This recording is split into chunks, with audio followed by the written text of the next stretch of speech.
I'm reminded of a really interesting incident or experience.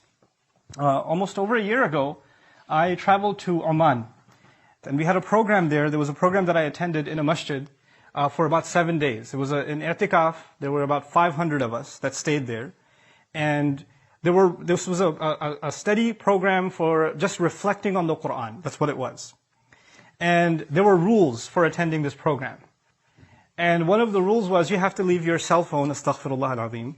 You have to leave your cell phone with the custodians, and if there's an emergency, they'll contact them. But for 7 days, you don't have your phone. I don't even know how you can breathe without your phone anymore, but we did it somehow. So there's no phone with us. Then the second thing was, you can only mention your name, and you can only mention where you're from, but you can't say anything else about yourself. Nothing else. There were people there that were scholars of hadith. There were people there that were millionaires. There were people there that were shuyukh, mashayikh, that are teaching their whole life.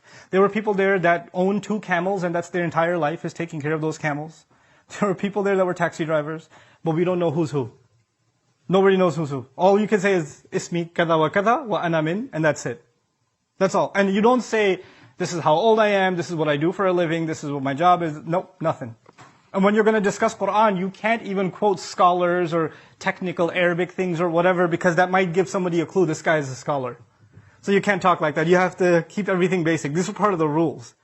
Right? And the vast majority of the people that attended I was probably one of the only few that wasn't a scholar. Like there were scholars in this audience.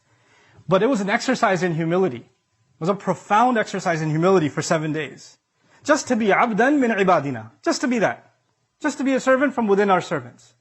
You see, Shah Waliullah Dehlvi rahimahullah said something beautiful. It stuck with me since I heard it in my youth. He described somebody who has true knowledge.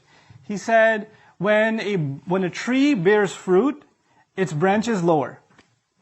When the tree bears fruit, its branches lower. The idea meaning, if you've truly borne the fruit of knowledge, then there's a humility that impacts you. You come lower.